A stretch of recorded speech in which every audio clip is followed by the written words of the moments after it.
혹시 아직은 때가 아닌 것 같아. 이런 생각 때문에 뭔가를 자꾸 미루고 계신가요? 오늘 우리는 요한복음 4장을 통해서요. 우리의 그런 망설임을 깨고 추수할 때는 바로 지금이야 라고 선포하신 예수님의 아주 강력한 메시지를 같이 한번 들여다보려고 합니다.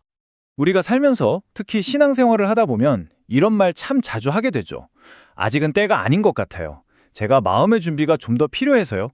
무언가를 시작하기에 특히 내 믿음을 다른 사람에게 나눈다는 건 왠지 아직 상황이 무르익지 않았다고 느끼는 거예요. 그쵸? 그런데 오늘 본문에서 예수님은요. 우리의 이런 망설임을 그냥 완전히 뒤집어 버리십니다. 아직이 아니라 이미라고 말씀하시죠. 이 말씀이 바로 오늘 우리가 함께 붙잡아야 할 핵심 주제입니다.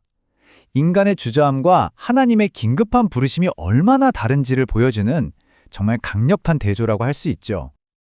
자, 이 모든 이야기의 시작점에는 딱 한 사람이 있습니다. 바로 예수님을 만난 사마리아 여인인데요. 그녀의 놀라운 변화가 어떻게 한 마을 전체를 움직이는 불씨가 되었는지 그 과정을 한번 같이 따라가 보겠습니다. 오늘 본문에서 이 물동이는 정말 중요한 상징이에요. 이게 그냥 물을 담는 그릇이 아닙니다. 사람들의 시선을 피해서 가장 뜨거운 한낮에 물을 기르러 와야만 했던 그 여인의 부끄러운 과거, 그 수치스러운 인생 전체가 바로 이 물동이 안에 담겨 있었던 거죠. 그런데 성경은 그녀가 그 물동이를 버려두고 마을로 달려갔다고 말해요. 이게 정말 결정적인 장면인데요. 예수님을 만나서 진짜 생명의 근원을 발견하니까 더 이상 자신의 수치스러운 과거를 상징하는 이 물동이가 필요 없게 된 겁니다. 과거와의 완전한 단절을 의미하는 거죠.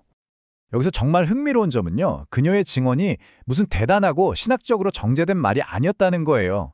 그냥 자기가 만난 예수님에 대한 경험 그 자체를 외쳤을 뿐이죠. 와서 봐! 내 모든 걸 아는 사람을 만났어! 성경은 우리에게 이걸 보여주는 거예요. 증인이 되는 건 완벽해져서가 아니라 은혜를 경험했기 때문이라는 걸요.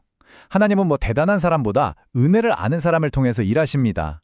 어쩌면 우리도 과거의 실수나 지금의 부족함 때문에 증인의 삶을 망설이고 있을지 모르겠어요.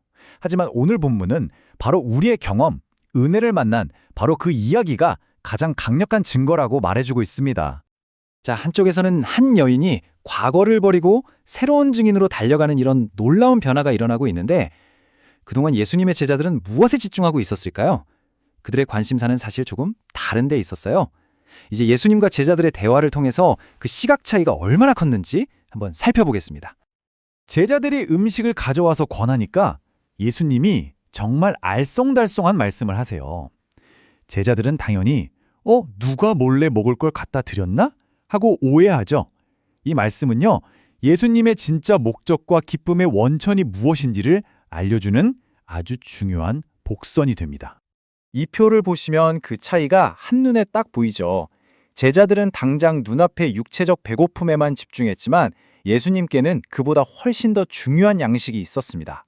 바로 자신의 보내신 분의 뜻, 즉 십자가를 통해서 온 인류를 구원하는 그 사명을 완수하는 것, 그것이 바로 예수님의 기쁨이었고 힘의 원천이었던 겁니다. 예수님은 제자들에게 말씀하십니다. 너희는 4달이 지나야 추수할 때가 온다고 하지만 눈을 들어 밭을 보라고 말이죠. 예수님의 눈에는요. 저 멀리서 여인의 증언을 듣고 마을에서 몰려오는 사마리아 사람들이 이미 추수할 준비가 다 된 곡식으로 보였던 거예요. 그러니까 핵심은 이거예요. 하나님의 역사가 없는 게 아니라 그것을 볼 수 있는 영적인 시선, 그 눈이 문제였던 거죠.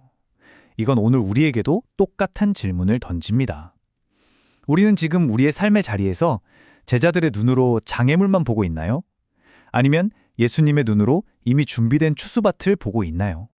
자, 그럼 예수님께서 보신 이 추수밭은 혼자서 일하는 곳이 아니었습니다. 오늘 본문은 하나님 나라의 일이 어떻게 여러 사람의 협력을 통해서 이루어지고 또 그 기쁨을 다 같이 나누게 되는지 정말 아름답게 보여주고 있어요. 오늘 본문은 하나님 나라의 일을 농사에 비유하는데요. 보시는 것처럼 씨 뿌리는 사람이 따로 있고 물 주는 사람이 있고 또 거두는 사람이 따로 있다는 거예요. 역할은 다 다르지만 결국 이 모든 것을 잘하게 하시는 분은 하나님이시죠. 그리고 그 추수의 기쁨은 이 과정에 참여한 모두가 함께 누리는 겁니다. 사마리아 사람들의 믿음이 어떻게 깊어지는지 한번 보세요. 처음에는 여인의 말을 듣고 호기심에 나왔지만 결국에는 예수님의 말씀을 직접 듣고 그분을 세상의 구주로 고백하게 됩니다. 우리의 역할은 사람들을 예수님께로 인도하는 다리가 되어주는 것이지 구원을 완성하시는 분은 오직 그리스도와 성령님이신 거죠. 그렇기 때문에 우리의 초점은 내가 얼마나 대단한 결과를 만들었느냐 이게 되어서는 안 됩니다. 오히려 하나님의 이 은혜로운 사역에 내가 참여하고 있다는 것 그 자체를 기뻐해야 하는 거죠. 이 관점은 우리를 결과에 대한 압박감에서 자유롭게 해줍니다. 우리는 주인이 아니에요. 그저 기쁨으로 함께 일하는 파트너일 뿐입니다. 자, 오늘 함께 나눈 내용을 정리해 보겠습니다. 이 모든 이야기를 통해서 성경이 우리에게 던지는 궁극적인 질문은 바로 이것입니다. 당신의 눈은 지금 무엇을 향하고 있습니까? 오늘 본문의 가장 중요한 메시지 다시 한번 기억합시다. 추수의 때는 저 먼 미래가 아닙니다. 하나님은 이미 일하고 계시고 밭을 준비하셨고 사람들의 마음을 움직이고 계십니다. 우리에게 필요한 건 더 대단한 능력이 아니라 하나님이 지금 어디서 일하고 계신지를 볼 수 있는 눈, 바로 그 시선입니다. 그래서 오늘 이 내용을 마무리하면서 우리 스스로에게 이 질문을 던져보면 좋겠습니다. 내가 결과를 바꾸려고 애쓰기보다 주님, 지금 어디서 일하고 계십니까? 제가 그 일에 함께하게 해주세요. 라고 기도하는 거죠. 눈을 들어 밭을 보라는 주님의 음성에 순종해서 이미 시작된 그 추수에 겸손히 참여하는 저와 여러분이 되기를 소망합니다.